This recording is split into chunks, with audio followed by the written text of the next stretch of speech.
Сайн байцгаана уу эрхэм мөндөд үзэгч, сонсогч, уншигч та бүхэндээ энэ өдрийн мэндийг хүргэе. Альфа Books подкастын маань энэ удаагийн дугаар эхлэхэд бэлэн боллоо.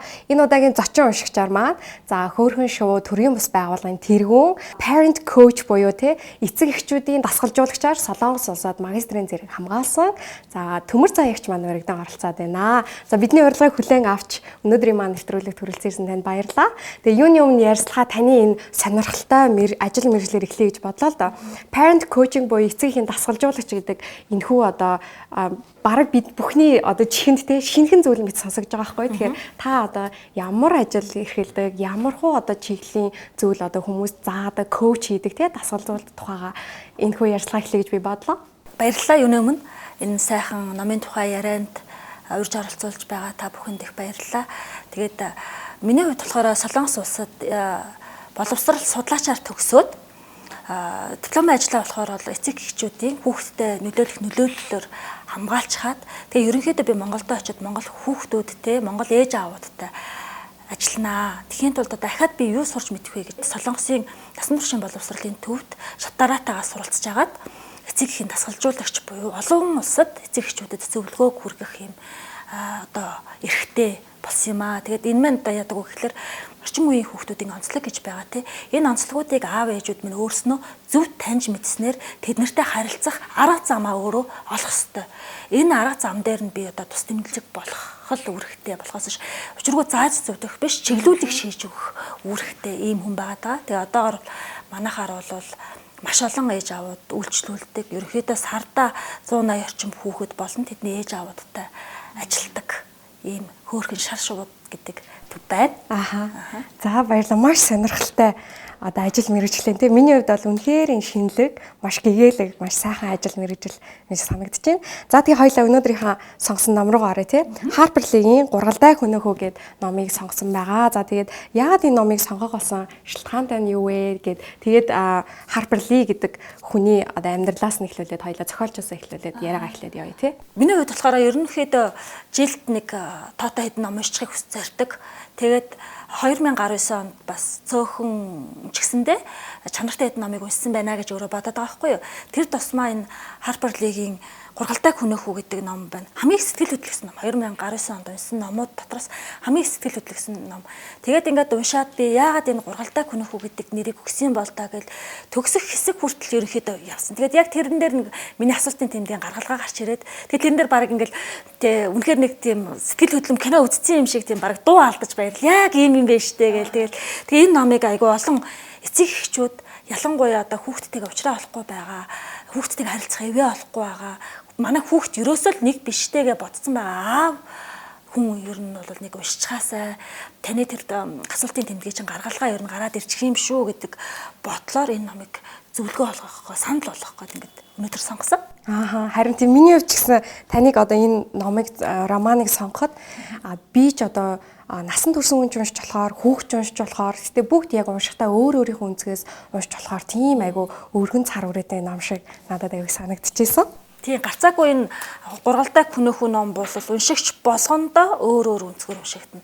Яагаад гэвэл зарим номууд чинь ерөнхийдөө эхлэхээсээ эхлүүлээл баг төгсгөл нь гаргагдчихдаг ш та. За энэ чинь ингээд энэ хоёрын хайр дурлал бүтлгүүтэл баг хийм байна даа ч юм уу те гаргалгаа нь гаргагдчихдаг. Өөрөөр хэлбэл өгөгдөл нь бэлэн номууд бас байдаг. Гэтэл энэ болохоор хууц болгон дээр ер нь яатсан бол гэж асуулгасаар гаргалгаа нь гарч ирдэг учраас энэ гаргалгааг хүн болгон өөрөөр тайлах учраас уншигч болгонд өөр уншигдана. Харин тийм билээ. Нэг скаут гэдэг охины өөрийн хүүрнэлээр явагдаж байгаа учраас скаутын яг хүүхэд өөрөө тайлбарлаад за энэ бол ийм, энэ бол тийм гэсэн зохиолч юус гаргаж өгөөгүй яагтаг тий.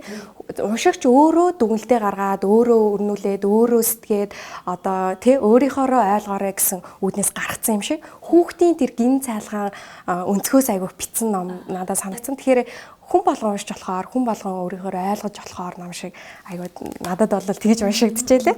Тэгээ Харперлийн зохиолч эмэгтэйгийн хувьд бол надад бол бас нэг энэ олон өнгөө дотроос хүн гэдэг ертөнцийн олон өнгөө дотроос хамгийн содон нэг өнгө байсан болов.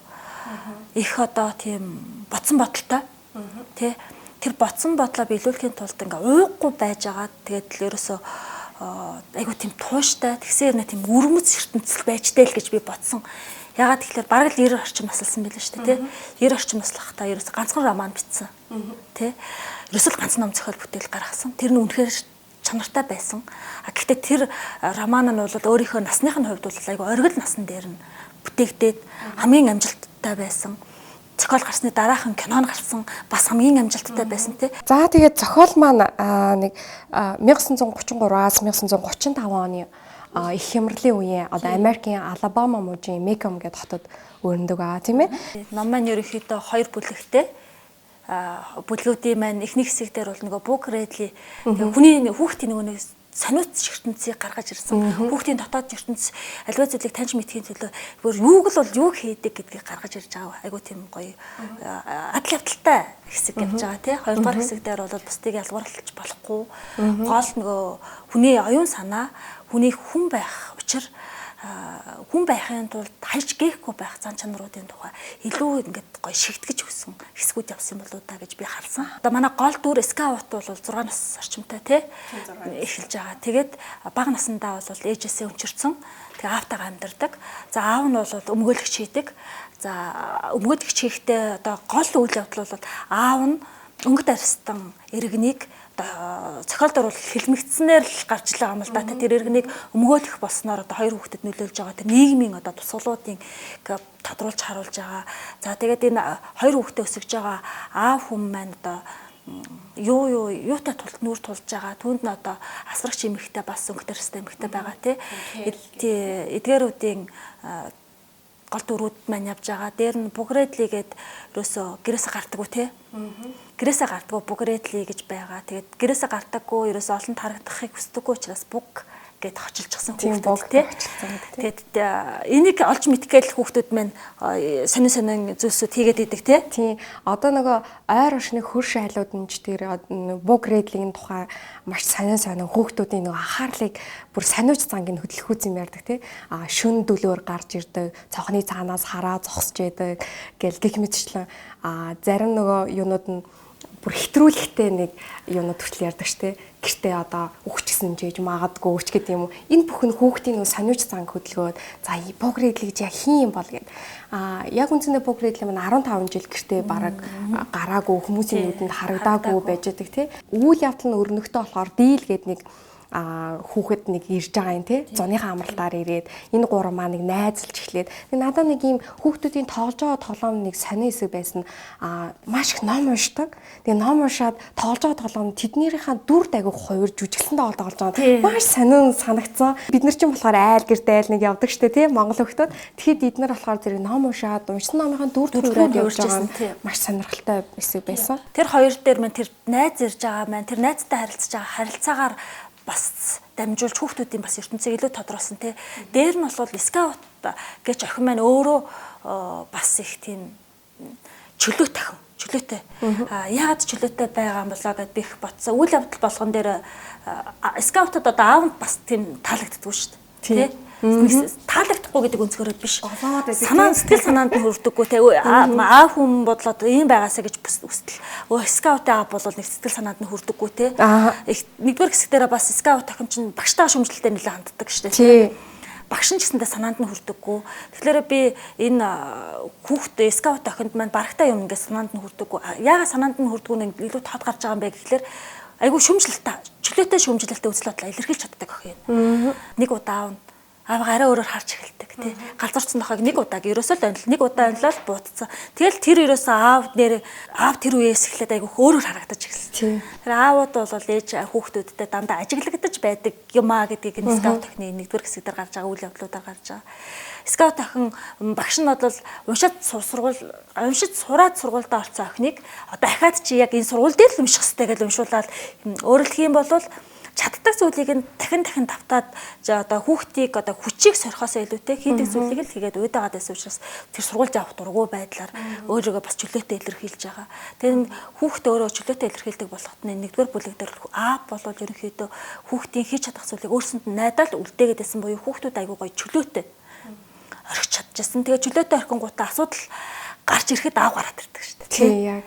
Тийм тэгээд ийм байдлуудаар тэр юун дээр скаут охины нэгдүгээр ангид ороод тий сургуультай явах дурггүй болсон яадаг штэ багш нь унш чадахгүй гээд чи бити унш наа чин буруу байна гэл яг ингээ хориол тий гэтэл нөгөө скаут нэг цочролд ордог штэ тий би баг яаж уншиж сурснаа ч мэдгүй нэг мэдсэн чинь л өөрөө уншаад сурсан байсан гэд аав нөгөө орой болгон хамтдаа нөгөө унших тийм дадал суршил суулгаад тэрнээс нь бүр ингээд хүүхд тасаад өөрөө ихгүй нөгөө уншаад сураад хэлчихсэн ай дунд нь тий тэгээд багштайгаа ингэж тэмцэлд ороод эргэж ирэхдээ аавтайгаа нэг айгуу чухал нэг хүмүүжлийн хоёр зүйл гарч иж байгаа шиг надад харагдсан.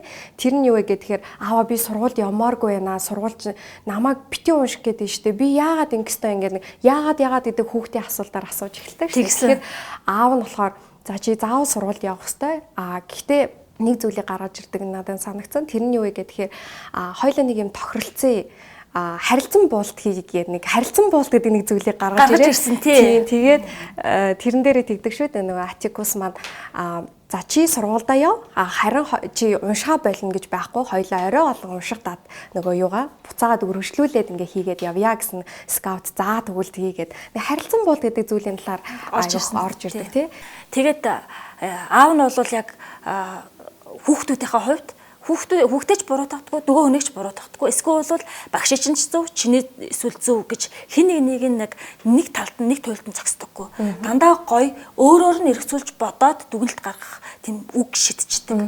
Жишээлх юм бол одоо ингэж байгаа байхгүй юу юун түрүүнд нэг амархан арга сурчих юм бол ямар ч үнэтэй ойлголцож чаддаг болно скаут нөгөө хүнийхээ оронд өөрийгөө тавьж үзэхгүйгээр ямар ч хүнийг ойлгох харахгүй гэл хэлчихэж байгаа байхгүй юу. Тэгэхээр энэ маань юу гэсэн үг юм бэ гэхэлэр чи тэр багштайгаа өөрөө ойлголцох хэрэгтэй шүү. Ингэж ойлголцохын тулд чи тэр багшийн оронд байсан бол яах вэ гэдгийг эргэж бодоо гэдэг үгийг тавьж байгаагаар бусдын оронд өөрийгөө тавьж үзнэ гэдэг маань альва зүйлийг стресстгүйгээр ойлгох боломжтой шүү гэдэг.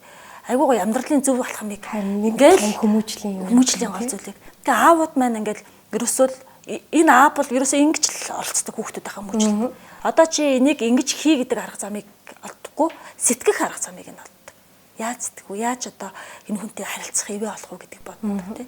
Тэгэхээр энэ айгуу гоё арга байгаа байхгүй юу? Харин тийм. Яг одоо яг энэ дээр ч гэсэн ер нь бол скаутын цаашдын юм дээр айгуу хт нэг чиг шугамын ингээд нэг тавиад өгсөн юм шиг надад бас уншигдсан.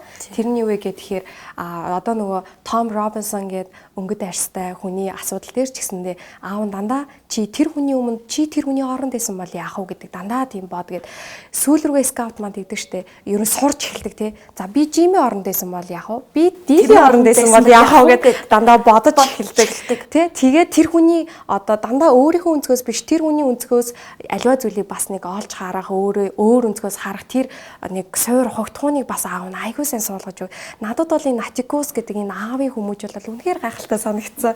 Яаж энэ хүнээс суралцгая л гэж айгүйх бодож уншсан ном. Ер нь энийг уншиж байхдаа ч гэсэндээ би ч гэсэн маш их суралцсан. Хизээч одоо аавууд одоо би яг ингэж зөвлөгөө нэрээ би ингээл хэлчихэд болох юм биш үү те. Аав бол амьдралын чиглүүлэгч хүн гэж л хэлдэг болохоос хэрхэн яаж чиглүүлэх үү гэхлээр арга замыг нь зааж өгөх биш сэтгэх арга замыг нь аливаа зүйлийг хийх арга замыг нь заахаас илүү аливаа зүйлийг сэтгэн бодох арга замыг нь зааж өгөх те. Бусдын оронд өөрийгөө тавьж чадна гэдэг чинь одоо дандаа хүмүүсийг уучлаад байгаа гэсэн үг биш байхгүй юу? Тухайн хүнийг ойлгол гэсэн үг. Босон болоог юм болгоныг уучлаад байх нь одоо хаашаа те зүгээр л ойлгочих гэдэг дээр айгуу гоё санаа нэгдүгээр хэсэг дээр явж байгаа тий. За тэгээд ерөнхий үйл явдал маань цаашаа хөврөж одоо өрнөхдөө тэгдэг баа шүү. Тэгээ нөгөө дийлийг нэг буцахад дийл маань зуны амралтаараа л ирдэг. Ричел авхаа нөгөө наац дүү хөрш Ричел авхаа наац дүү тий. Тэгээ дийл маань зуны амралтаараа л ирдэг. Тэгээд айгүй хөөрхөн нөгөө хин хоёр маань скаут маань дийлтэй нас ойрхоод 6 настангууд тий. Би бинтэйгээ бүсүү тавьдаг тий. За хоёлаа ирээдүйд яана гэр бүл олоо гэж сүү тавьдаг. Айгүй хөөрхөн нөгөө хүүхдийн нэг гинэн цайлгаа. Тэгээд дийл маань зуны амралт ерөнхийдөө дуусаад буцах болж эхэлдэг. Тэгээд гурван маань нөгөө манай гурван маань ерөөсөө богр хэдийг зоригтойгоор харъя гэд тий. Тэгээ гэрлүүн бүр цариг гаргаад нэг явж очдаг. Тэр хэсэг дээр бол би бүр маш их догдолж байсан байхгүй. Яагаад тэгэхээр яанаа нөгөө яагаад чин зохиолыг уншаад эхлэхэд надад хүртэл богр хэдлийн аимшигтай үшиг санагддаг. Тэгээ гэрлүүн ингээд яваад очиод яанаа нөгөө гурван маань гимтээчгүй дээ гэж би бүр айж уйсан байхгүй. жим маа нөгөө төмрөн хашаанд өмдөө орхиж байгаа. Бүр тэр чигээр дотор өмдтойгоо гүгээд явчихдаг тий. Тэгээ гүгээд яваад эргээд нэг нөгөө орондоо ороод ингээд дагжаад яаж захтаа нөгөө скаут асуудаг шүү дээ. Юу чи өмдөө орхисон юм шүү гэдгсэн чинь би ста нэрээ бодоол тий. За би харин наадах чи бодож байна. Би яаж өмдөө очиж авах вэ гэд. Тэгээд маш зортой. Үнэхээр бугрын идлэгээс айдаг ирнэ гүүж очоод харгуй шөнөөр бүр шүн дөлөөр гүүж очоод өмдөө авчираад буцаад ирдэг. Тэгээд скаут бүр гайхаад ямар их зориг вэ гэж бодсон чинь нэг жим хэлдэг штэ. Яагаад тэгж явж байгаа нэг шалтгаанаа хэлдэг. Тэр нөгөө аавынхаа итгэлийг алдахгүйгээд тэр надад үнэхээр гайхалтай санагдсан. Аав нь бол тэр хоёр хүүхдийг үнэхээр шийтгэж зодддаггүй. Гэтэл тэр скаут жим хоёрын аавынхаа итгэлийг алдахгүй гэр нэг тим нэг айгуу том нэг ботл байгаад идэг. Тэр нь яг энэ хэсгээр айгуу тодор харж үн айж байгаа нь ерөөсөө сонирн биш. Аавынхаа итгэлийг алдахгүй төлөө нөгөө атикус гэдэг чинь та нар бугрын идлийг бити оролдоод тэр үнийг 50 орих яагаад ингэж байгаа тэр чинь хүн шүү дээ гэж айгуу тайлбарлаж хэлдэг. Гэтэл өөртөө нөгөө сониу зандаа очиод бугрын идлийг өгдөөд идэг. Гэтэл аавда яг баригдах нь ойлгомжтой болж байгаа нь тэр өмдөө нөгөө тайлаад орхисон өмд чи хаана нэхэр бугрын идлийг хашаан зоолттой тий. Тэгээ тэрэн дээр аавын итгэлийг алдахгүй төлөө маш том зориг гаргаж гүйж явж байгаа надад үнэхээр гайхалтай хэсэг байсан байхгүй. Тэгээд яг тэрэн дээр нэг гардаг шүү дээ тий. Атикус намайг хизээч гүйж байгаагүй би ч тэр хിവэрэл гэдэг нэг яадаг тий. Жим яадаг штэ. Жим скаут хоёрт бол аав нь бол үнэхээр итгэдэг. Итгэдэг учраас ч одоо байнга одоо алдаа гаргах үед нь чиний буруу байсан учраас чи тэглээ гэж хэлдэггүй учраас дандаа ингээ хүүхдүүдэд одоо тухайлан загнадаг учраас тэр энэ хүмүүс хүүхдүүдийн хувьд бол аав намд итгэдэм байх гэж бодлыг өгж байгаа. Тэгээд ерөөсө гөвчдөггүй гэдэг үг айгуу гоё орж ирж байгаа. Активус ерөөсө биднийг гөвчдөггүй. Гэхдээ би одоо ерөөсө аавд итгэгдсэн тэр хүнээрээ л үлдмээр байна гэдэг. Тэгэхээр одоо энэ хүүхдүүд өөрсдөө аав маань яадаг вэ гэхээр тэр хинэд бугрын идлийг битгий ачаараа тэр чин тийм шүү битгий та нар түүнийг зовоогоорой гэж хэлсээр байтал чинь хэлснийх нь эсрэг зүйл хийжээс аавынхаа итгэлийг алдсан. Аав одоо бидэнд итгэхэ болчоор тэр их хайр байхгүй болчин те. Би зүгээр аавд хайрлагдаж байгаа тэр аав бидэнд итгэж байгаа тэр итгэлийг нь алдахгүй энэ хിവэрэл үлдмээр байна гэд айгүйх зориг гаргадаг. Тэгэхээр эндээс одоо би бодохдоо хэлсэн хүүхдүүдийн хувьд орон зайг тэгж хайрлагдаж байгаа тэр гоё аавыг хүндлэх орон зайг үлдээхийн тулд гөвшиж зодснороо үлдээдэг юм биш юм байна тий. Тэдэнд итгэж байгаа гэдгээ мэдрүүлж байгаа байдраар үлдээт юм байна. Ямар гоё юм бэ? Ямар аавыгаа хайрлаж байгаа тэр хайр ямар гоё вэ тий. Өөрийгөө айцыг даван туулж хүртэл дахиж очиод аав хатлаад аавын тэр итгэлийг алдахгүй байхын төлөө гүйж очиж байгаа байдал надад бол үнэхээр үнэн санааны санагдсан. За тэгээд цаашаа үйл явдал маань өрнөختөө дараагийн нэг онцгой нэг хэсэг нь нэг модын авахын байшин нэг шатдаг хэсэг байдаг тий. Тэгээд тэрэн дээр надад яг гол нэг ингээд одоо онцгой санагдсан юм юу гэхээр ерөнхийдөө хүүхдүүд яг энэ хэсэг бугрын идлэгтэй л маш холбоотой тий. Тэгээд байшин шатаад ингээд маш хүн ингээд яанаа гэх нэг айж сандарсан байдалтай байсан чинь скаут нөгөө бүр юу болоод байгааг ч бараг ойлгохгүй ингээд зогсож байхад гинт нэг мэдсэн чи өөрийнх нь биен дээр нэг хүнжил авчираад нөмөрчихсөн байдаг. Тэгээд дараад нь хин нөмөрснийг олохгүй ингээд байж тлаа. Тэрийг ерөөхдөө би нэг буг редли Артур маань авчираад нөмөрсөн. Ягаад ч юм нөгөө цаанаасаа тэр хоёр хүүхдийг хайрлаа, санаа тавиад бас нэг юу хэсэг дээр нэг модны доотолд тэр хоёр зариулаад нэг аюу сонирхолтой юмнууд орхиод байдаг нэг хэсгүүд байдаг шүү дээ. Нэг бох орхиод, хоёртын зооснууд орхиод, ер нь цаагаараа л нэг тэр хоёр хүүхдэд нэг яг нэг тийм айцтай биш нэг анхаарал тавьж байгаа юм шиг. Тэгээ тэр яг байшин шатдаг хэсэг дээр скаутыг бүр ингээм амар онцгой хараад гэрээсээ нөгөө гардггүй маань гэрээсээ гараад дээр нь хинт ч анзаарахгүй хүнжил авчираад нөмрөөд тавьчихсан байдаг гэсэн айгуух гардаг. Тэгээд эндээс ерөнхийдөө нөгөө л нэг хүний оронд би өөрийгөө тавьж үз гэдэг нэг хүнийг танин мэдэх үнийг ач холбогдолтой зүйлүүд бас нэг харагдаад ах шиг надад нэг тэгж уншигдсан. Тийм захиалын нэгдүгээр хэсэг дээр чинь бугрээдлээ тий яг гинтгэн гарч ирдэг. Дандаа л өөрөөр хэлэх юм бол энэ яг энэ скаутд хүнжил нөмрөгсөн хэсгээрээ бугрээдлид бол энэ хүүхдүүдийн амьдрал өдөр тутамд нь ажиглагдж байгаа. Өөрөөр хэлэх юм бол энэ хүүхдүүд маань ямар хүүхдүүд вэ? Энэ хүүхдүүдэд одоо нэмэлт одоо миний хайр хэрэгтэй байна гэдэг бүр мэдэрсэн. Тэгээд яг хэрэгцээ шаардлагатай үед нь гарч ирээл мэддэхгүйгээр гарч ирээл нэг нэмэр болоод идэг дандаа тийм. Энэ хэсэг нь бол надад хүн гэж хэм юм бэ гэдгийг тодорхойлж хүмүүс энэ хэсгээс олж мэдэх юм болов гэж бодсон. Заавал нэг сайн үйл хийчихэд дандаа нэг би ингээл ийм хийсэн би тэгсэн гэж харагдаад халуутай юм уу гүм. Хэрэгцээ шаардлагатай үед нь түгээр нь тусалчаад заавал үзэгдэж харагдахгүй байгаад байж бас болдгийм байна. хүн гэдгийг л ерөөсө тодорхойлж өгч байгаа зүйл бүгрээд л бас мөн байгаа байхгүй. Харин тий. Тэгээд ингээд өчр бүтээлийг хэрнээ яг энэ онцгойлон энэ хоёрт бол яг ээжийн хайр халамжийг мэдрээгүй асрагч өнгө тарьстай эмэгтэй бол үнэхээр бас хайрлаж чаддаг, халамжилж чаддаг эмэгтэй. Гэхдээ яг онцгойлсон хэрэгтэй үед гарч ирээд байдаг байхгүй юу? Тэрүүгээрээ би хүн гэдэг чинь нэрэл заавал те хийж байгаа үйлдэл болгоно хүмүүст харуулад байхтай чухал биш те. Нүднээс талтч гэстэй энэ хайр байгаад байгаа бол нэрэл хүн шүү дээ гэж бодогдчихсэн энэ хэсгүүд дээр. Гоё бас яг тэгэж бас санаалсан тий. За тэгээ ер нь бол энэ зохиолын хувьд бол сэтгэл хөдлөхгүй мөч гэж ер нь бол ховроо. Би өөрөө жоохон сэтгэл хөдлөл өндөртэй хүн. Хүүхдүүдтэй ажилладаг хүн чинь нэг сэтгэл хөдлөл ерөнхийдөө өндрөл байгаад идэм байлээ. Тэгээ гунж гутарч сэтгэл хөдлөл нь илэрхээсээ илүүтэйгээр дандаа догтлж баярлаж сэтгэл хөдлөл нь илэрдэг талтаа илүү юм уу да гэж би боддог. Тэгэл нэг айгуу гоё юм ингээл олоод уншчихараа ямар гоё юм бэ гэж миний хувьд бол өөрийн номон дээр бол би шууд тэмдэглээ явцдаг. Одоо бол би нөгөө номынхаа өргөөний номыг миний номууд дандаа номын өргөөний ном болчихж байгаа болохоор дээр нь тэмдэглэж чаддаггүй. Тийм дараагийн хүнд уншихад би тэмдэглэчихээр дараагийн хүний тэмдэглэсэн дээр бас анхаарал нь фокуслагдаад байгаа гэж бодоод тэмдэглэдэггүй байхгүй юу? Хүн болгон номыг өөрийнхөө өнцгөөс уншдаг шүү дээ. Тэр хүнд тэр ертөнцийн үлдээх гэдэг утгаараа та яадаг юм шиг тэмдэглэж. Тэгээд номонд өөрийн ном бол ингээл айгуу гоё ирэмээрэн болгоод тэмдэглэждэг л байсан. Тэгээд энэ дээр л тэмдэглэхгүй тэмдэгтэр дээр тэмдэглэж аваад өгүүлбэрээс нь ингээд тэгээд энэ номын дээр хамгийн гол нь би номоо харахтаа бол номын зохиолчийн судалдаг. Дээрээс нь орчуулж байгаасан орчуулагчдыг хянагч нөгөө редактор хийсэн байдлыг судалдаг байхгүй юу. Яагаад тэгэхээр энэ номон дотроос үгийн баялаг айгуу сайжирдаг. Тэгээд ингээд айгуу гоё нэрээ би энэ өгүүлбэрийг ягаад би өөрөө надаас гавдаг өгүүлбэр вэ гэж тэмдэглэж авах жишээний тий. Дараагийн нэг хэсэг болохоор зэрэг бас нэг хүүхэд хүмүүжлийн нэг хэсэг байгаа. Тэгээ би энэ дээр бас Төмөрзаяа хаа хүүхэд хүмүүжлийн арга барилаас нэг суралцъя гэсэн нэг хэсгийг тэмдэглэсэн байна. Энэ дээр нэг ингэдэж штэ нөгөө нэг Джек гэдэг аав байдаг тий. Атикосын нөгөө дүү.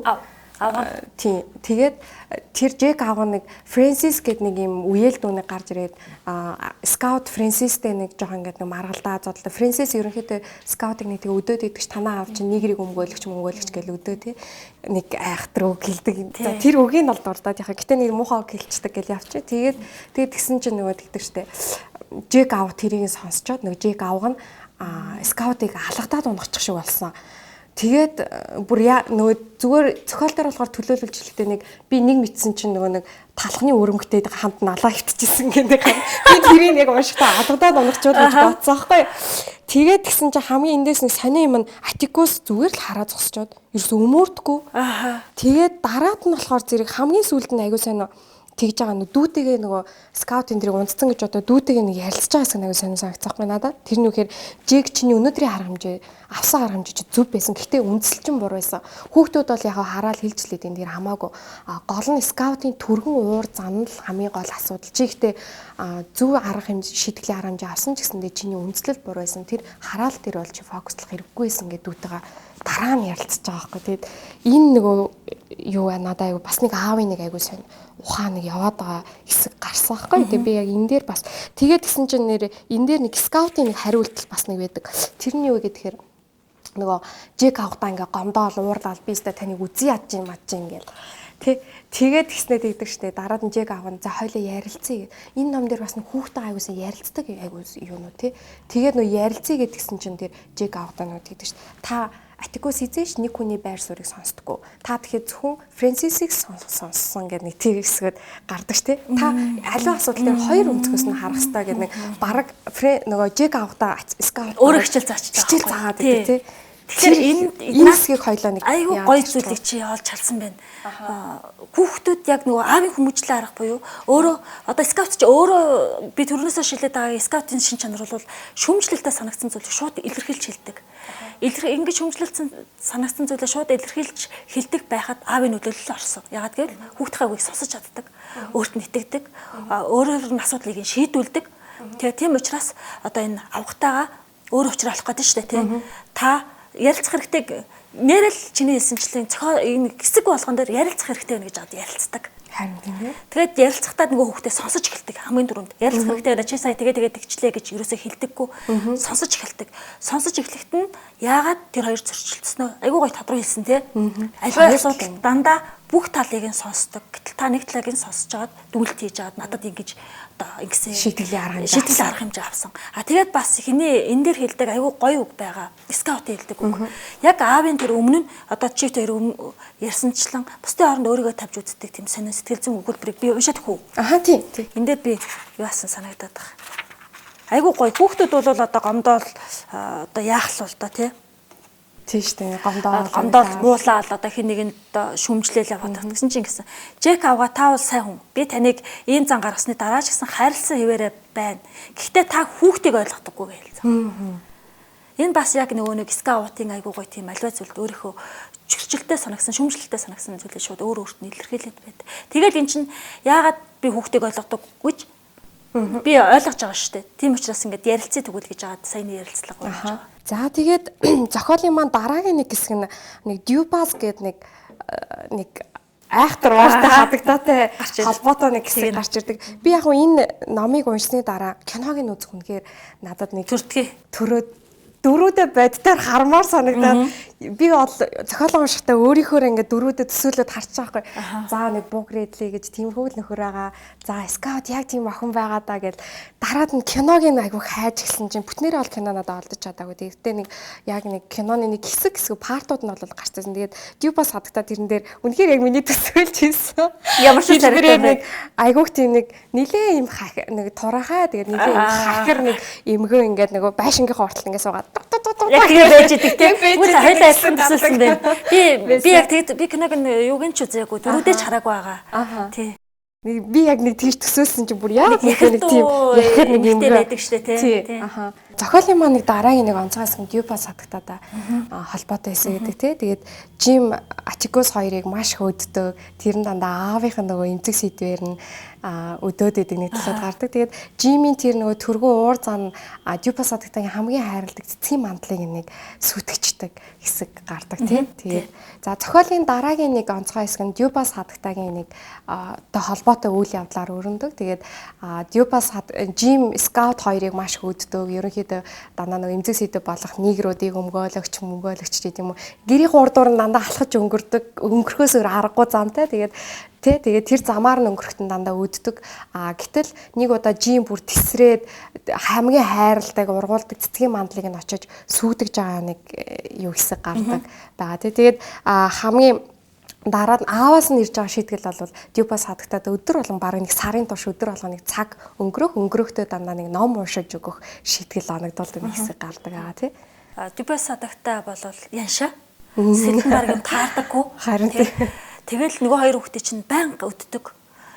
Танаа аав чинь өнгөт арсныг өмгөөлдөг үсттэй энэ тэргээл ер нь бол нийгэмд болоод фокуслагдаад тэрэнд нь хоёр хүүхэд нь эмзэглээд явж байгаа сэдвийг ингэж ухаж гаргаж ирж байгаа хүүхдэд ингэ байж чадуулдаг тийм өстой байж чаддаг. Араншинтай эмэгтэй эсэргүүцлээ илэрхийлж хүүхэд ингэ хайрлаж дандаа нөгөө нэг хайрлаж ургуулдаг тэр цэцгийн мандлыг сүдгэжчихдэг. Тэгэл аав нь тийм шийтгэлийг гаргаж байгаа. Тэгэд би энэ хэсэг дээр болохоор дюбас хадагтаа болвол одоо хэн нэгэнд хайрлуулах хэрэгцээ ихтэй. Анхаарал халамж дутагдсан. Нэг зүйлд донтцсон эмэгтэй байгаа шүү дээ тий. Тэрийг ингээд ялах гал ингээд янз янз юм сэдэж хийдэг юм эмэгтэй байхгүй. Тэгэхээр аавын гаргаж байгаа хэмжээ бол дюбас хадагтаад хүүхдүүдээрээ дамжуулж хайрыг мэдрүүлэх тий. Хүүхдүүдтэй ч гэсэндээ тийм хүнтэй байлгаж төсвөр төвчээрийг нь одоо ингээд шалгах тийм эмэгтэйг хүлээн зөвшөөрөөд тэр эмэгтэйд бүр ном уншаад тодорхой хугацааг байлгах гэдэг бол айгүй хамгийн том шийтгэл байхгүй. Тэгээд тэр төсвөр төвчээрийн дараа Жийн дараа нь дюбас хадагтаар харж байгаа айгүй гоё байгаагаар нь энэ хоёр хүүхэд маань хүлээн зөвшөөрөх боломжийг нь аав нь олгосон. Өөрөлдөх юм бол хүнийг байгаагаар нь хүлээн зөвшөөрөх боломжуудыг нэгдүгürt олгож байгаа. Хоёрдугаарт болохоор энэ нөгөө нэг хэсэг гэртээ очичоод нөгөө хоёр чинь байжгаад хэсэгний хугацааны дараа нөгөө Жим чинь дюбас хадагтаагийн хөрөг гүгээд очичоод ирээ яагаад гэвэл тэр сүүлийн үед харагдахгүй байгаа гэдэг тэгдэг штэ тий. Тэгэхэд аав нь юу гэдэг вүлээ дюбас хадагтай одоо өнгөрчихсөн гэж хэлдэг. Энд ч би харин нэг өгүүлбэрийг уншиж өгмөр санагдаад байгаа. Би чамайг түүнээс нэг зүйлийг ойлгоосоо гэж хүссэн юм а гэд Жимдээ хэлдэг штэ. Жинхэнэ эр зориг гэж юу байдгийг гэдгийг ойлгоосоо гэж хүссэн. Жинхэнэ эр зориг гэдэг бол хүний өмнөөс буу бараа шагааж байгаа хүн биш ээ. Өөрийгөө ялч чадж байгаа хүнийг жинхэнээр зориг гэж байгаа. Дюбас хадагтаа бол жинхэнээр зоригтой хүн байсан. Өөрийгөө өөхийнхаа өмнө ялч чадсан. Өөрөлдөх юм бол тэр донтцсон байсан зүйлээсээ хагацж чадсан. Гэхдээ тэрэнд нь таяр тусалсан.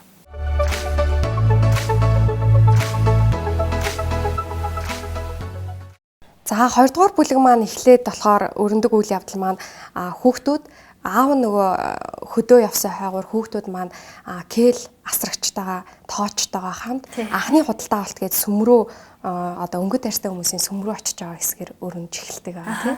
Тэгээд яг энэ хэсгээс болохоор надад тийм яг өөрсдийнх нь тэр нэг нүдээр үзэж хараагүй ертөнц рүүгээ нэг яваад орсон нэг хэсэг байгаа санагдсан. Тий.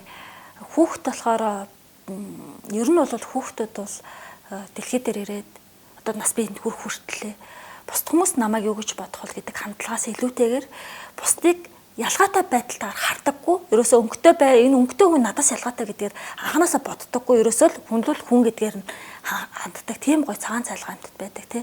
2 дугаар бүлгийн ерөнхийдөө оргил үеуд нь ер нь шүүх хуралтай холбоотой эсгүүд байдаг тий. Тэгээд яг шүүх хурал болохын өмнөх өдөр нь яадаг шүү дээ нөгөө Том Робинсоны хөнөөж магадгүй гэж нэг имзэглэл аавынх нэг айдас байдаг тий. Тэгээд хүүхдүүдэд унтуулчлаа гэж бодоод шорогийн өмнө Том Робинсныг ямар ч шүүх хурал болох ёстой тий. Тэгээд болох ёстой гэдэг үүднээсээ очиод нэг өөрөө нөгөө хамгаалаад нэг шоронгийн өмнө очиод сандлаа авчиж сонингоо бариад нэг уншаа суучдаг хэсэг гардаг байгаа шүү дээ. Тэгээд энэ дээр нэг юм хүүхдүүд маань унтцсан гэж бодсон боловч аав ер нь хайж гад байна мэн гэд сониуц цаана хөдлөөл нөгөө дийл Жим скаут 3 ч яваад очичдаг. Гэтэ ер нь Жим бол арай илүү жоохон юмыг ойлгож эхэлсэн нас учраас аавд ямар нэг аюултай зүйл болох гэдэг. Би ямар ч очиж аавыгаа хамгаалмаар байна гэж нэг айгу хайрын хэсэг явж исэн санагдсан. Тэгээд өөртөө ч одоо нэг хэцүү байдалд оруулчихгүй гэсэн юу байхгүй. Тэгэл шууд очиод аавыгаа л нэг баатар ирээ очиод аавыгаа хамгаалчих юм болоод яваад очичдаг нэг хэсэг гардаг байгаа тий. Энэ хэсэг дээр бол нэг одоо бид нэр яг анхаарч унших хэрэгтэй зүйл нь миний зүгээр уншигч миний зүгээс харснаар болоод бас айгу хайр гэдгийг мэдрүүлээд бид бол нэг найзууд бид нэг гэр бүл гэдгийг харуулсан юм санагдсан. Яа тэгэхээр нөгөө хүүхдүүд маань аавыгаа хамгаалах гээд очиход бараг л аавыг нь буудчих магадгүй байдал нөгөө канигам гээд хөдөөний иргэд очиод бүслээ зогсчихсон бараг чи хоолт Том Робинсон хаана гэдэг нэг амар хэсэг гардаг. Би бод тэрэн дээр бүр амар догтолж байсан. Яа тэгэхээр аавыг нь яна энэ атикус маань ингээл өнгөрчдөг юм бах та гэж би бүр бодоод ингэж яг ингэж сэтгэл бүр ингэж огшож уйсан хэсэгээс нь тэгээд гисэн чинь гинт нөө скаут жим дийл 3 аавынхаа өмнөр орж зогсоод ингээд хамгаалаад зогсчихдаг. Аав нь хичнээн болиулах гэж оролцсон чи тэр 3 ерөөс хөдөлтгөө хамгаалаад байдаг. Тэгээд скаут бол гайхалтайгаар энэ асуудлыг шийдэж чадсан нь. Тэн дундаас ингээ харж орж ирсэн канигам ноёдныг олон харчдаг. Тэснэ сайн мөн канигам ноёдоо би танаа хүүгийн Walter Канигамын найз штэ. Walter Канигам минь түргээрээ энэ тийчсэн чинь бид бол найзууд штэ гэсэн чинь канигам ноёд нь нөгөө бид найзууд гэдэг тэр сэтгэлийг төрүүлээд каниган ноёд нь бодож очижсэн. Тийм ээ би Walter чиний мэндийг хүргэнэ гэснэ. За манайхаа явцгаа гэж буцаага машиндаа суулгаад явцдаг хэсэг бол гардаг. Тэгээд энэ хэсгээр бол надад яг зүгээр ойлгоцсон зүйл нь үнэхээр нэг хайр гэдэг зүйл. Тэгээд бид бол найз нөхөд бид нэг гэр бүл бидний ингэж нийгмийн гарлаар ялгарлах хэрэггүй. Бид нар бол тийм нэг л хүн шүү дээ. Бид нар хүн шүү дээ гэдгийг нэг ойлгосон хэсэг. Хүүхдийн тэр ертөнцөөр нэг төлөөлөж харсан хэсэг байсан. За тэгээд дараагийн ерөнхийдөө 2 дугаар бүлийн хамгийн чухал хэсэг нь бол нэг шүүх хурлын хэсэг рүү ингэж орж байгаа үйл явдал маань ингэж өрнөж байгаа тийм. Энийд маргааш шүүх хурал болоод эхэлдэг. Тэгээд шүүх хурал болоод эхлэхэд скаутуудаа маш их тийм асуултууд аявих гарч ирдэг тий. Ер нь яг юуны шүүх хурал одоо гэдэг нэг хэсгүүд аявих гарч ирдэг. Тэр нь нөгөө яг гол босон үйл явдал буюу үйл явдлыг ер нь эн чинь юу болоод байгаа гэдэг нэг эргцүүлэх гардаг хэсэг байгаа тий. Тэгэд ааваас скаутж асуудаг шүү дээ тий. Аав ингээд одоо тэр хүчин гэж юу юм бэ? Хүчингийн эрэг гэж юу юм бэ? Гэл асуудаг тий. Тэснээл хоёлаа аав ингээ сонио уншаа сууж байхдаа ингээл сонингийнхаа дээрээс ингээл нүдэн дэлгүүл харсан чинь за аавыг өрөөсөө бид нар 50 байлгах хэрэгтэй одоо ингээд дэмий мас очичгээд ингээд явах гэсэн чинь аав нь хэлдэг шүү дээ. Одоо энэ хүүхдүүдэд үнэн бодит байдлаар нь одоо тайлбарлаж өгөх хэрэгтэй болцоо. Одоо хүчингийн эрэг гэдэг нь яг юу вэ гэхлээр бусдын биед зөвшөөрлгүйгээр хүч хэрэглэж одоо зөвшөөрлгүйгээр гар хүрэх. Үүнийг хэлдэг юм аа гэд ингээд жишээн дээр тайлбарлаж өгч байсан. Аав болвол өөрчлөх юм бол хүүхдийн асууж байгаа асуултанд өөрөө хэдий завгүй байсан ч гэсэндээ анхаарлан төвлөрөөд юм уншиж байгаа байсан ч гэсэндээ хүүхдүүдийн асууж байгаа асуултанд нас биедэн тохирсон байдлаар хариулт өгөх нь шаардлагатай үе ирчих гэдэг мэдрээд бас л яг өөрийнхөө хүмүүжлийн нэг аргал нь явж байгаа. Тийм булзааруулдгүй тийм. Булзааруулаагүй. Үнэн бодит байдлаар нь энийг тодорхойлж хэлэх хэрэгтэй байна гэд хүүхдүүдтэй яг энэ хэргийн тухай ярьж байгаа. Тэгээд дахиад л энэ хүүхдүүд маань энэ зүйл болоод байгаа. Ийм учраас ингэж байгаа гэдгийг яг үндсэн хогтхуунаар нь ойлгож байгаа нэг хэсэг явдаг тийм. За шүүх хурал маань болж эхлээд шүүх хурал дээр бол ерөнхийдөө шүүх хурлын үйл явц нь бол за мэдээж хэрэг яг нэг яг онцгой нэг зүйл нь юу вэ гэхэд Америкчууд бол нөгөө тангарагтны шүүхтэй буюу тий монголчуудаар бол төсөөлж ойлгохгүй байж магадгүй гэж би бодсон. Яа тэгэхээр Америкч нь тангарагтны шүүх буюу 12 гэж зүгээр жирийн иргэдээс суулгацсан шүүх хуралтай явагддаг. Тэгээд тэдгэр хүмүүс яадаг вэ гэхээр шүүх хурал болоод дуусны дараад нь өөртөө дотроо хуралдаад гарч ирэхдээ за юу энэ хүн юу хэрэг хийсэн хийгээгүй гэл нэг хоёрхан л үг хэлдэг подкастын сонсогчд маань нөгөө яг ямар учиртай шүүх хурал болоод байгаа юм болоо гэдэг хэсэг сонирн байж магадгүй гэдэг үтнэс нөгөө яг үйл явдлын товчгоо нэг яриад өнгөрч гэж бодлоо. За тэгээд болж байгаа Том Робсон гэдэг одоо өнгөд арьстай хүн маань хүчингийн эрэхт ерөнхийдөө буруутгагдаад байгаа. За тэгээд ямар учиртай юм бэ гэхээр Мела гэдэг Йел гэдэг нэг одоо дандаа нэг халамж аваад сууж идэг ажил хөдөлмөрлөл ер нь барыг эрхэлдэггүй тийм нэг хөдөөний нэг юм овог аймгийнхан байдаг. Тэгээд Том Робинсон болохоор зэрэг тэдний гэрийн урдуур дандаа ингэж өнгөрч явдаг байсан. Тэгээд өнгөрч явдаг байсан. Тэгээд өнгөрч явах болгонд нь Мела дандаа дуудаж Том Робинсны өөрийнх нь хэлснээр тий дуудаж дандаа шкаф өргөөдөг, тэрийг ингээд өг, энийг ингээд өг гэж байнга дуудаг байсан гэж Том Робинсон өөрөө бол шүүх хурлын дээрээ бол хэлдэг. Тэгээд тэгээд нэг өдөр болохоор зэрэг намайг ингэж дуудаж оруулаад гэрт нэг хийх ажил энэ чи яваад орооч гэд. Тэгээ яг ингээд тэр шкафн дээр юм тавих гэсэн ингээд шкафн дээр юм тавьж байгаа хавар араас нь тэрж аваад үнсгэж оролцсон гэж бол Мела авахаа намайг өөр үнсгэж оролцсон гэж Том Робинсон хэлдэг болвол Мела болохоор сөргүүлээд үгүй би ерөөсөө дууж байгаагүй ганц удаа намайг нэг шкаф эвдлээд өгөө гэд шкаф надад эвдлэх шаардлага гараад шкаф эвдлээд өгөө гэд хашаа руугаа дуудаж оруулсан. Тэгээ хашаа руугаа дуудаж оруулсан чинь миний гинт араас гарч ирээд миний дээр гараад намайг ингэж ёс бус авирсан гэдэг ийм хоёр зөрүүтэй мэдүүлэг явдаг. Тэгээд ерөөдөө болсон үйл явц болохоор зэрэг ийм тэгээд энэ дээр бол гарч идэг нэг дүр нь Боб Йел буюу Мела Йелийн аав нь гарч ирдэг. За тэгээд аав нь болохоор зэрэг яадаг вэ гэхээр миний охиныг яг тэгэж ёс бусаар ингэж бидэнд хүрэх гэж байхад нь би гинт харж нөгөө сонсож таарад гяс гүүж ирээд тэгээ цонхоороо хараад яасан Боб бол цухтаасан би цагдаа дуудсан гэдэг нэг ийм зөрөөтэй мэдүүлгүүд ингээ гарч ирсэн байгаа. Тэгээд хамгийн сүүлд нь Том Робинсон бол би бараг ингээд хүчирхийлэл авцсан гэхэд Мела үгүй би хүчирхийлэл авцсан гэд хоёр талдаа юм хүчирхийлэл авцсан юу гараад зохиолын яг төгсгөл хэсэг дээр нь болохоор зэрэг хин хүчирхийлсэн мэдгэдэггүйгээр ингээд дуустдаг байгаа. Учир нь гэх юм бол шүүх хурал дуусны дараа Том Робинсон өөрөө зогсох гэж оролдож байгаад шоронгийн хамгаалагчдад буудуулаад өнгөрчихсөн юм харамсалтай хэрэг болдгоо шүү дээ. Тэгээ би шүүх хурлын нэг хэсгийг энэ дээр заавалч үгүй нэг дурдж өнгөрмөр санагцсан хэсэг нь юу байсан бэ гэхээр шүүх хурлын төгсгөл хэсэг дээр Атикусын нэг дүгнэлт хэсэг байдаг. Тэгээ энэ хэсэг бол заавал дурддагдах хэрэгтэй юм болов зохиолын бас нэг нухчаа явж байгаа юм болов гэж би харсан. За тэгээ энэ хэсгийг бас Атикус ерөнхийдөө шүүх хурлын дуусны явцад за хамгийн сүүлийн дүгнэлт хэсгийг хэлдэг. За хэлдэг. Тэгээ хэлэхдээ болохоор зэрэг хүн бүр тэгш эрэхтэй бүтээгцэн бид бол одоо энэ ертөнцөөс одоо төрхтөө бид нар бол адилхан хүн болгон хүн гэдэг утгаараа бид нар бүтээгдсэн юм шүү. Тэгш бүтээгдэхүүн юм шүү бурхны. Тэгээ шүүх гэдэг бол шудраг хэсэг тогтоодог байгууллага. Шудраг хэсэг тогтоодог байгууллага учраас шүүхэд хүн бүр тэгш эрэхтэй.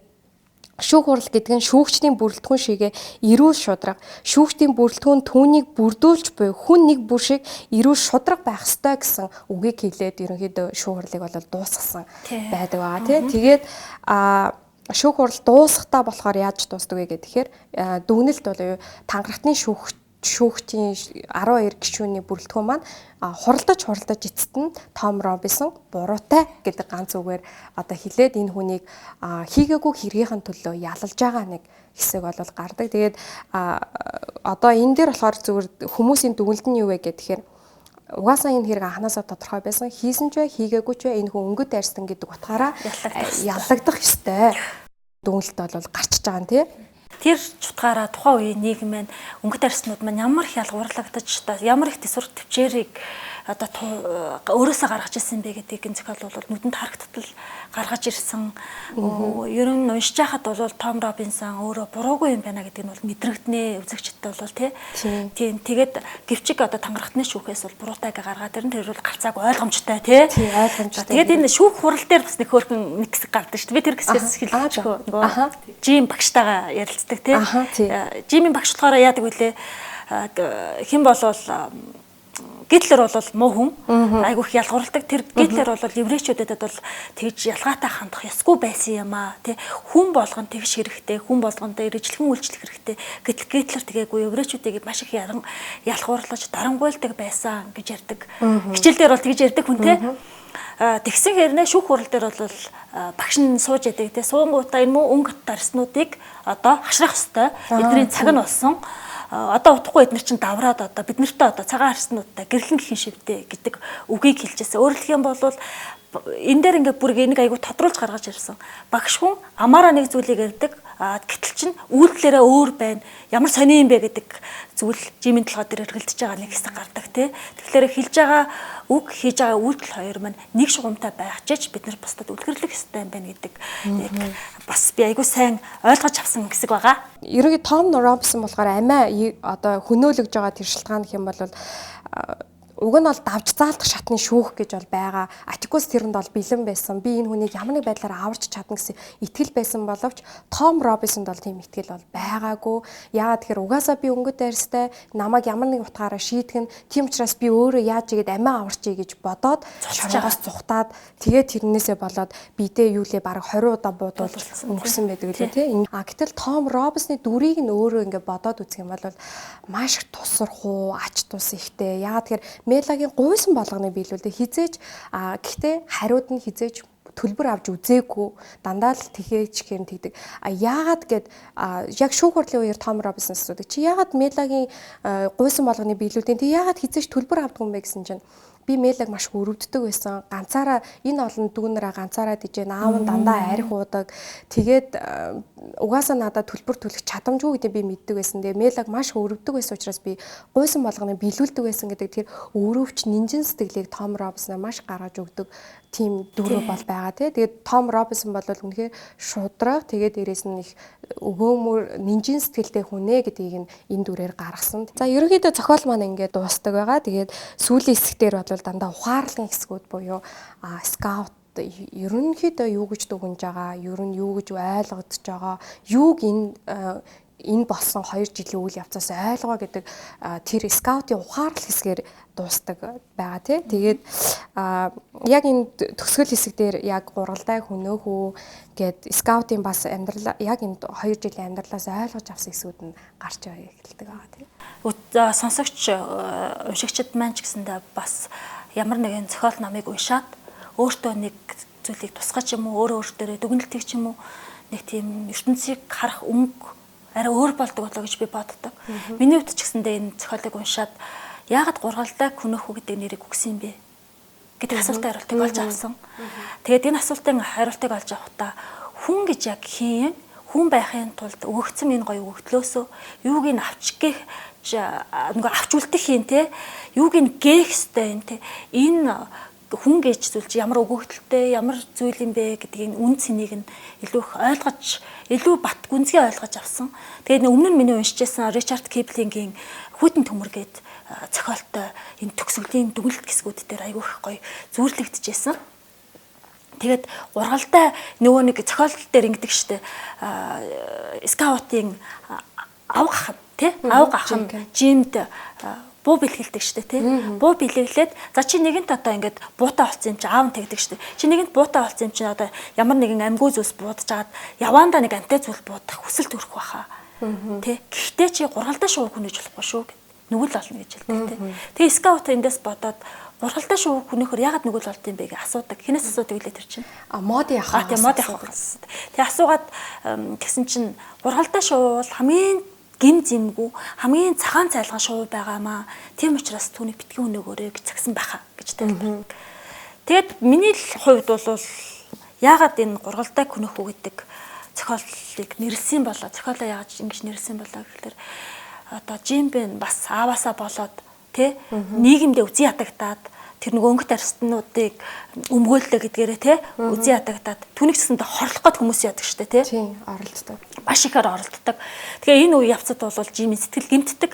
Өөрөөр хэлбэл айгүй гоё тийм сайхан сэтгэлтэй, жоохон огцом түргөө ууртай хүү штэ тий сайхан сэтгэлтэй хүү байтал үүний маань одоо энэ гоё сайхан цайлган сэтгэл дотор нь хэр толб суулгаад өгч байгаа. Өөрөөр хэлэх юм бол хүн болгонд итгэхгүй байх тий хүмүүс гэдэг чи ясаа айхтар амар муу үйлдэлтэй хүмүүс юм бэ гэдэг бодолтой жоохон толб суулгаад өгчтэй тий. Тэгэхээр энэ хүүхэд гэдэг зүйлд өгч байгаа энэ цагаан сайлхан сэтгэл дунд хүмүүс бид нар насан турш хүмүүс бидний хатаа хорсол тий бие биенийг үзэн ядах сэтгэлгээч зүйл мэн эргээд толб өгч байгаагаар энэ сайхан цайлган цагаан сэтгэлийг устгаж байгаа буюу гургалдайг нь хүнэж байгаа юм уу да тий. Мөн дээр нь түрүүний Том Робинсоны тэр гоё тий хүнлэг чанар тэр гоё хүнийг энэ ертөнцөөс алдчихж байгаа. Тэр хүнд итгэхгүй байгаа. Тэр хүнд одоо хийгээгүй үйлдэлийг нь тулгаж байгаа. Бусдаагаа ялгуурлан гадуурлах гэж одоо өөрөлдөх юм бол ахаал тэрнийг сайхан гургалдаг бид нар хөнөөч үү дээ. Ийм утга учиртай байжээ. Ийм учраас энэ ном маань ингэж нэрлэгдэжээ. Харин би өөртөө ер нь бодсон. Том одоо яг энэ гургалдайг хөнөөхүй гэд нэрийг би бас яг таны хэлсэнчлэн Том Робинсоноос ол хардаг. Тэгээд дээрээс нь бас яг зохиолын төгсгөл нөгөө жимтэй холбоотой хэсэг дээр бас нэг хардаг. Тэр нь Боб Йел бол хэдий нөгөө хэрэг тусаа Том Робинсон өгчихсэн ч гэсэндээ Боб Йелийн нөгөө өс хонцон дуустдаггүй. Тэгээд яагаад вэ гэхээр өөрийнх нь нэр төрийг Атикус шүүх хурлын үеэр унасан гэж үздэг. Тэгээ үзээд ерөнхийдөө байгаа бодит байдлыг нь дийлгэсэн нь бол өөрийнх нь нэр үндэт нь муугаар халдлаа гэж үзээд Том Робинсыг ер нь би чамайг заавал алж иж дуусандаа гэдэг нэг заанал явж байдаг тий. Тэгээд зохиолын төгсгөл хэсэг дээр бол Боб Йел, Жим, Скаут хоёрын одоо амийг өгөгдөх гэж оролддог байгаа шүү дээ. Тэгээ нөгөө шүн харанхуй явж байхад нь араас нь гитэж очиод яг тэр хоёрыг ингэж амийг өгөгдөх гэж оролдож явах үед нь тхийн гарч ирдэг. Ерөнхийдөө Жим бол нэлээд ноцолцсон байдаг тий. Тэгээд Боб Йел бол нэг хутган дүүрэгдээд амиа өнгөрчихсөн, ерөнхийдөө өгчихсэн байдаг. Гэтэл яг энэ үе дээр болохоор зэрэг манай хоёр зохиолын баатарт маань тусалдаг хүн маань Бук Рэдли тий гарч ирээд манай хоёр туслаад тэгээд Жимийг гэрт нь оруулсан нэг юм нухчаа гарч ирдэг. Тэгээд эндээс болохоор зэрэг бас нэг яаж байгаа тий. Хамгийн сүүлийн хэсгээр нь Скаут яг энэ үйл явдлын дараа Бук Рэдлийг хардаг. Боддоор хараад тэгээд гэрийнх нь гадаа очдог тий. Тэгээд юу Бук Рэдлийг харангууд энэ ер нь энэ болон зогсоод байгаа нөхөр хэн бэ гэсэн чинь аав нь юуш дуурахгүй байгаадсан хамгийн сүүлд нь Скаут өөрийн зөнгөөрөө таньдаг тий. Нөгөө Бук Рэдли өөрлөө нь хараа инэмсэглэн чинь гинт танингуудаа сайн уу Бук Рэдли гэдэг ингээд тэгсэн аав нь Артур гэж хэлж гарчдаг тий. Тэгээд Бук Рэдлийг таниад тэгээ Бук Рэдлитэй хамт нөгөө нэг ярилцаж суугаад гэрлүүгээ нэг очиж байгаа. Энэ дээр яг нэг хамгийн сүүлийн хэсгээр нь Скаут зогсоод хиний Бук Рэдлигийн үүдний тэндээс өөрийнхөө одоо нөгөө айлуудыг хараад өөрийнх нь гэрийг хараад нэг дүгнэлт хийдэг. Нэрээ би Бук Рэдлигийн өнцгөөс хүмүүсийг харах юм болов гэд нөгөө болсон үйл явдлууд нь хөвөрж байгаа хэсэг нэг гоё санагдав. Тэнд нэг хүүхдүүд тоглож байгаа, өөрсдийнх нь тоглож байгаа мөчөөд моди авахаа, ричл авахаа, гэрүүд ингээ харагдаж байгаа. Бук Рэдлигийн тэр нөгөө хүүхдийн нөгөө сониуч зангийн яг нэг нухчааг нь яг хамгийн сүүлд нь гаргаж ирдэг те зохиолч маань. Тэгээд энэ өнцгөөс ингээ харах юм бол нэрээ нөгөө аавын маань хэлээд байдаг хүний оронд өөрийгөө тавь гэдэг чинь энэ юм биш үү? Бук Рэдлигийн оронд би өөрийгөө тавих юм бол бид нар ингэж харагдчихсэн юм байна гэд нэг хардаг хэсэг гэдэг тий. Тэгээд эцэст нь дүгнж хэлэхдээ сайн таних ойлгох юм бол ихэнх хүн сайн байдаг юм шүү гэдэг нэг тийм үг болоод энэ дээр нэг гарч ирдэг. Хамгийн гоё үг байгаа тий. Тий. Бусдын оронд өөрийгөө тавьж үзэх хэрэгтэй. Тэгээд сайн ухаад ойлгох юм бол хүн болгон одоо зөв үйлдэлтэй байдаг. Тэр үйлдэлийг нь таньж мэдэх ухаан гаргаж байгаа айгүй гоё дүгнэлтийн хэсэг явж байдаг. Яг надад бас яг тэр нөгөө Скаут яг Бук Рэдлигийн үүднээс бүгдийг ингээ хардаг штэ. Бүр ингээ гүйж авж байгаа мболж байгааг ингээ нүдэн тал. Тэгэхэд надад яг зэрэгцээд эргээд зохиолоод өгнээд эхнээс нь төгсгөл хүртэл яг үйл явдалтай ингэж би харж чадсан. Тэгэхээр энэ бичиж байгаа энэ зохио бичиж байгаа энэ хэлбэр их гоё хөрмөц аахгүй юу? Бүр ингээд намайг хүртэл тэр зохиолоо эргэж ингээд яг ингээд бүр ингээд үйл явдал болгоод кино шигээр ингээд төсөөлөх боломжийг төгсгөл хэсгээр олгочихж байгаа. Тэгээд энэ зохиолыг бол үнэхээр 19 онд миний уншсан номуудаас онцлох зохиол юм байна да. Илүү олон хүмүүс уншаасай, илүү олон өөр өнцгөөс хараасай. Тэгэд хуваалцаасай, тэрсэн сэтгэлээ хуваалцаасай гэж бодож байна. Зохиол маань ерөөхдөө ингээд дууслаа. Тэгээд хамгийн сүүлд надад нэг асуулт байна. За энэ Атикусийн хувьд болохоор зэрэг аавын хүмүүжлийг бол янз янзын аргаар бол хүүхдүүдэд маш зөв одоо өөрийнхөө дүр нөгөө рол модель гэж ярьдаг тэр рол моделийг үнэхээр ингээд чанд хүүхдүүдийн сэтгэл суулгаж чадсан хүүхдүүдэд хүмүүжил сайтай болгож байгаа нэг аавын энэ дүр бол харагддаг. Тэгэхээр би танаас асуух гэсэн асуулт маань одоо Монгол аавуудад ямар мессеж өгмөр танд одоо санагдаж байна. Тэр асуултаар өнөөдрийнхөө нэвтрүүлгийг дуусгая гэж бодлоо. За баярлалаа. Хэлгээл захнадаас юм асуулаа. Тийм тэгэхээр энэ бол ерөөсөө нийгэмд байдаг л аавын дүр төрх. Атикус бол ажилтай юу? Ажилтай. Хүүхдүүдтэй цаг зарцуулах цаг зав гаргах цаг багтай юу? Багтай. Тийм ч учраас гэр үйлчлэгч аваад тэднэрээ хүүхдээ одоо бүх зүйлийг нь хариуцуулдаг штэ тий. Гэхдээ аав хүн бол хүүхдийнхээ үйлдэл болгон дээр нь детальчлан оролцож чадахгүй ч гэсэндээ өөрийнхөө нөлөөллөөр ерөнхий гол хундамаа зутгаал яваад байгаа байхгүй. Нөлөөлөл өгөөл яваад байгаа хүүхдүүдэд. Хэрэгцээтэй цагт нь гарч ирж байгаа. Энэ аав маань тухайн нийгэмдээ одоо хамгийн олонний анхаарлын төвд байна уу? Байна. Өөрөө сэтгэл зүйн хувьд хямрал байна уу? Байна. Өөрөө стресст орж ийн орчин. Тэгэд ажил үүрэг маш ихтэй. Тийм хэрнээ хүүхдүүдтэй цаг зав гаргаж чадчих байгаагаараа нэгдүгээр ялгарч байгаа. Өөрөлдөх юм бол аав хүн бол зорилго нь бол үүрэг нь бол мөнгө олоод ирээд байхдаа чухал биш ээ. Энэ хүүхдүүдийг хэн болох вэ гэдгийг бол алхам тутамдаа анхаарч мэдэж тэдэнд нөлөөлж явах хэрэгцээтэй цагт нь гарч ирж явах үндсэн үүрэгтэй юмаа гэдгийг бол Атикусаар төлөөлөөд гарч ирж байгаа. Атикусаас аавууд маань одоо маш олон хүмүүжлийн аргачлалуудыг сурахад аюух боломжтой зохиол байгаа. За баярлалаа. Тэгээ бидний урилгыг манд хүлээн авч маш сонирхолтой романыг бид нэр санал болгож оролцсон таньдаа маш их баярлалаа. Таны цаашдын хүүхэд хүмүүжлээ тань энэ сайхан зорилго гэгээлэг ажил үйлс тань өндрөөс өндөр амжилтыг хүсье. Таньдаа баярлалаа. За баярлалаа. За болцсон уу? За